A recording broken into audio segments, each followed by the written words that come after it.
Assalamualaikum warahmatullahi wabarakatuh. Salam sejahtera bagi kita semua. Yang saya hormati Bapak Aunur Rafiq SEMAK AK. Sebagai dosen pengampu mata kuliah Lab Sistem Akuntansi, kami di sini dari kelompok 5 akan menjelaskan materi tentang sistem akuntansi pembelian.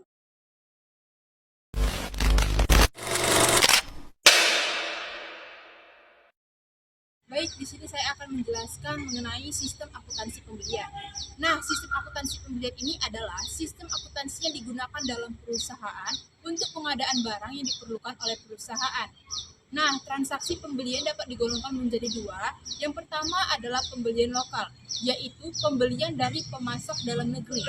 Lalu yang kedua adalah pembelian impor, yaitu pembelian dari pemasok luar. Adapun fungsi-fungsi sistem akuntansi pembelian, yang pertama, fungsi gudang, yaitu bertanggung jawab untuk mengajukan permintaan pembelian sesuai dengan posisi persediaan yang ada di gudang. Lalu yang kedua adalah fungsi pembelian yang bertanggung jawab untuk memperoleh informasi mengenai harga barang, menentukan pemasok yang dipilih dalam pengadaan barang. Lalu yang ketiga ada fungsi penerimaan, yaitu bertanggung jawab untuk melakukan pemeriksaan terhadap jenis mutu dan kuantitas barang yang diterima dari pemasok. Lalu yang terakhir ada fungsi akuntansi, yaitu bertanggung jawab untuk mencatat transaksi pembelian ke dalam register bukti kas keluar dan untuk menyelenggarakan arsip dokumen sumber yang berfungsi sebagai catatan utang atau menyelenggarakan kartu utang sebagai buku pembantu utang. Pertama, prosedur permintaan pembelian. Dalam prosedur ini, fungsi gudang mengajukan permintaan pembelian dalam formulir surat permintaan pembelian kepada fungsi pembelian.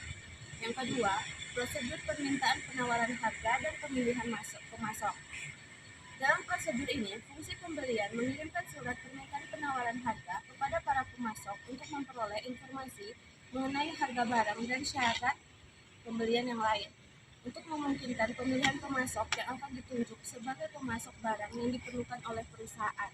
Yang ketiga, prosedur order pembelian. Dalam prosedur ini, fungsi pembelian mengirim surat order pembelian kepada pemasok yang dipilih dan memberitahukan kepada unit-unit organisasi lain. Yang keempat, prosedur penerimaan barang. Dalam prosedur ini, fungsi penerimaan melakukan pemeriksaan mengenai jenis, kuantitas, dan mutu barang yang diterima dari pemasok, dan kemudian membuat laporan penerimaan barang untuk menyatakan penerimaan barang dari pemasok tersebut. Yang kelima, prosedur pencatatan utang. Dalam prosedur ini, fungsi akuntansi memeriksa dokumen-dokumen yang terkait dengan pembelian, surat order pembelian, laporan penerimaan barang, dan faktur dari pemasok, dan menyelenggarakan pencatatan utang atau mengarsipkan dokumen sumber sebagai catatan utang. Dan yang keenam, prosedur distribusi pembelian. Prosedur ini meliputi distribusi akun yang didebit. Yang keenam, prosedur distribusi pembelian. Prosedur ini meliputi distribusi akun yang didebit dari transaksi pembelian untuk kepentingan pembuatan laporan manajemen. Ada informasi yang diperlukan oleh manajemen. Informasi yang diperlukan oleh manajemen dari sistem akuntansi pembelian adalah: yang pertama, jenis persediaan yang telah mencapai titik pemesanan kembali atau reorder point. Yang kedua, order pembelian yang telah dikirim kepada pemasok. Yang ketiga, order pembelian yang telah dipenuhi oleh pemasok. Yang keempat, total saldo utang dagang pada tanggal tertentu. Yang kelima, saldo utang dagang kepada pemasok tertentu. Yang keenam, tambahan kuantitas dan harga pokok persediaan dari pembelian. Baik, saya akan jelaskan tentang dokumen yang digunakan dalam sistem akuntansi pembelian. Dalam sistem akuntansi pembelian ada beberapa dokumen yang digunakan. Yang pertama itu surat permintaan pembelian. Dokumen ini merupakan formulir yang diisi oleh fungsi gudang atau fungsi pemakai barang untuk meminta fungsi pembelian melakukan pembelian barang dengan jenis, jumlah, dan mutu seperti yang tersebut dalam surat tersebut. Yang kedua, surat permintaan penawaran harga. Dokumen ini digunakan untuk meminta penawaran harga bagi barang yang pengadaannya tidak bersifat berulang atau tidak repetitif, yang menyangkut jumlah rupiah pembelian yang besar. Nah, yang ketiga itu ada surat order pembelian.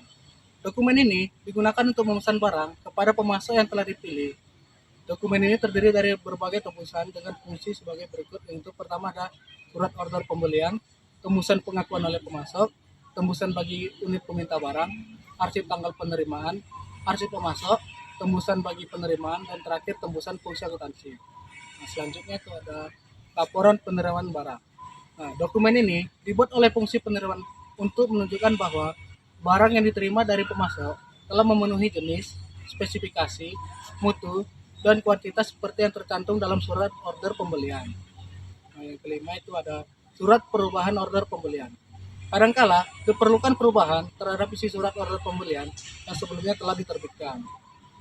Yang terakhir, bukti kas keluar. Dokumen ini dibuat oleh fungsi akuntansi untuk dasar pencatatan transaksi pembelian. Dokumen ini juga berfungsi sebagai perintah pengeluaran kas untuk pembayaran hutang kepada pemasok dan yang sekaligus berfungsi sebagai surat pemberitahuan kepada kreditur mengenai maksud pembayaran. Nah, berfungsi sebagai remittance advice. Nah, sekian sudah. Selanjutnya, catatan akuntansi yang digunakan. Catatan akuntansi yang digunakan untuk mencatat transaksi pembelian adalah 1. Register bukti kas keluar atau voucher register. Jika dalam catatan utang perusahaan menggunakan voucher payable procedure, jurnal yang digunakan untuk mencatat transaksi pembelian adalah register bukti kas keluar. Yang kedua, jurnal pembelian. Jika dalam catatan utang perusahaan menggunakan akun payable procedure, jurnal yang digunakan untuk mencatat transaksi pembelian adalah jurnal pembelian. Yang ketiga, kartu utang. Jika dalam catatan utang, perusahaan menggunakan akun payable procedure, buku pembantu yang digunakan untuk mencatat utang kepada pemasok adalah kartu utang. Yang keempat, kartu persediaan. Dalam sistem akuntansi pembelian, kartu persediaan ini gunakan untuk mencatat harga pokok persediaan yang dibeli. Saya akan menjelaskan mengenai unsur pengendalian internal. Unsur pengendalian internal yang seharusnya ada di dalam sistem akuntansi pembelian dirancang untuk mencapai tujuan pokok pengendalian internal akuntansi berikut ini: menjaga aset, menjamin ketelitian dan kendalaan data akuntansi, utang, dan persediaan. Untuk merancang unsur-unsur pengendalian internal akuntansi yang diterapkan dalam sistem akuntansi pembelian, unsur pokok sistem pengendalian internal yang terdiri dari organisasi, sistem otorisasi, prosedur pencatatan, dan praktik yang sehat. Berikut penjelasannya. Yang pertama, penjelasan unsur pengendalian internal organisasi. Fungsi pembelian harus terpisah dari fungsi penerimaan. Pemisahan kedua fungsi ini dimaksudkan untuk menciptakan pengecekan inter dalam pelaksanaan transaksi pembelian. Fungsi pembelian harus terpisah dari fungsi akuntansi.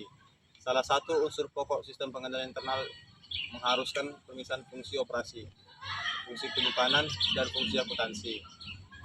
Dalam sistem akuntansi pembelian, fungsi akuntansi yang melaksanakan pencatatan utang dan persediaan barang harus dipisahkan dari fungsi operasi yang melaksanakan transaksi pembeliannya. Fungsi penerimaan harus terpisah dari fungsi penyimpanan barang. Fungsi penerimaan merupakan fungsi operasi yang bertanggung jawab atas penerimaan atau penolakan barang yang diterima dari pemasok.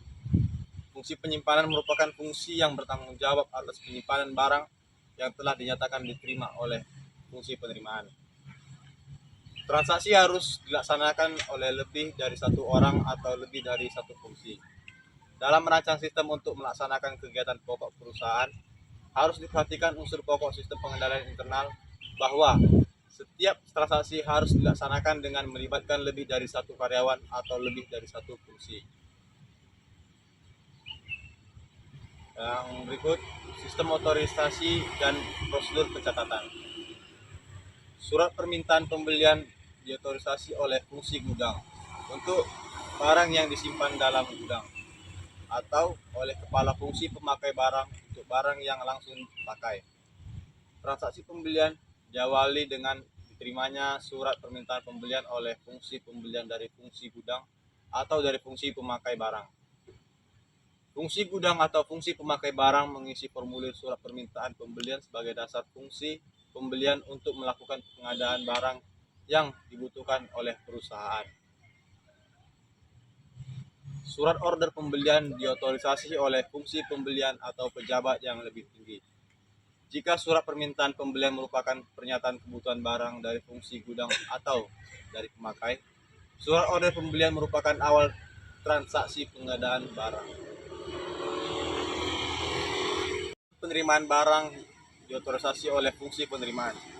Sebagai bukti telah diterimanya barang dari pemasok, fungsi penerimaan membubuhkan tanda tangan otorisasi pada laporan penerimaan barang. Bukti kas keluar diotorisasi oleh fungsi akuntansi atau pejabat yang lebih tinggi. Dalam transaksi pembelian, fungsi akuntansi menerima berbagai dokumen dari berbagai sumber berikut ini. Yang pertama, kopi surat order pembelian dari fungsi pembelian yang merupakan bukti bahwa perusahaan telah memesan barang dengan jumlah, jenis, spesifikasi, kuantitas, dan mutu barang, serta waktu penyerahan seperti tercantum dalam dokumen tersebut. Yang kedua, kopi laporan penerimaan barang dari fungsi penerimaan yang merupakan bukti bahwa barang yang telah dipesan telah diterima dan sesuai dengan barang yang dipesan dalam surat order pembelian. Yang ketiga, faktur dari pemasok yang merupakan bukti timbulnya kewajiban perusahaan akibat telah dipesannya barang dan telah diterimanya barang yang dipesan. Yang pertama, pencatatan ke dalam catatan akuntansi harus didasarkan atas dokumen sumber yang dilampiri dengan dokumen pendukung yang lengkap. Catatan akuntansi harus diisi informasi yang berasal dari dokumen sumber yang sah. Keaslihan dokumen sumber disebutkan dengan dilampirkannya dokumen pendukung yang lengkap yang telah diotorisasi oleh pejabat yang berwenang. Pencatatan terjadinya utang didasarkan pada bukti kas keluar yang didukung dengan surat order pembelian, laporan penerimaan barang, dan faktur dari pemasok. Terjadinya utang yang menyebabkan bertambahnya kewajiban perusahaan diakui dan dicatat berdasarkan dokumen bukti kas keluar. Pencatatan ke dalam catatan akuntansi harus dilakukan oleh karyawan yang diberi wewenang untuk melaksanakannya. Setiap pencatatan ke dalam catatan akuntansi harus dilakukan oleh karyawan yang diberi wewenang untuk mengubah catatan akuntansi tersebut. Pencatatan ke dalam catatan akuntansi harus dilakukan oleh karyawan yang diberi wewenang untuk melaksanakannya. Setiap pencatatan ke dalam catatan akuntansi harus dilakukan oleh karyawan yang diberi wewenang untuk mengubah catatan akuntansi tersebut. Dilakukan sesuai dengan syarat pembayaran guna mencegah hilangnya kesempatan untuk memperoleh potongan tunai. Jika perusahaan memperoleh potongan tunai dari pemasok karena melunasi utangnya dalam periode waktu potongan cash discount period, perusahaan berarti dapat menghemat asetnya. Bukti kas keluar beserta dokumen pendukungnya dicap lunas oleh fungsi pengeluaran kas setelah cek dikirimkan kepada pemasok. Baik, di sini saya akan menjelaskan contoh kasus dalam sistem akuntansi pembelian. CV Sehati Putra Mandiri adalah perusahaan yang bergerak di bidang distributor penampungan dan pembelian kelapa sawit yang kemudian mendistribusikan kelapa sawit ke perusahaan besar. Salah satunya pada perusahaan PT Wilmar. Dalam rangka mendistribusikan kelapa sawit, CV Sehati Putra Mandiri bertanggung jawab terhadap praktek pembelian dalam perusahaan yang dikelola dan harus secara terus-menerus mengawasi sistem pengendalian intern yang sudah ditetapkan. Dengan adanya sistem akuntansi yang baik, maka bisnis perusahaan akan berjalan dengan baik. Oleh karena itu, setiap perusahaan perlu menerapkan sistem akuntansi yang sesuai dengan kondisi perusahaan. Salah satu sistem akuntansi yang digunakan perusahaan adalah sistem akuntansi pembelian. Sistem akuntansi pembelian dirancang untuk menangani masalah-masalah yang berkaitan dengan transaksi pembelian atas barang yang diperoleh. Setiap sistem pembelian mempunyai kelebihan maupun kelemahan. Demikian juga dengan sistem pembelian di CV Sehati Putra Mandiri. Oleh karena itu, perlu dipelajari bagaimana proses jaringan prosedur sistem akuntansi pembelian pada CV Sehati Putra Mandiri. Sekian dari saya, terima kasih.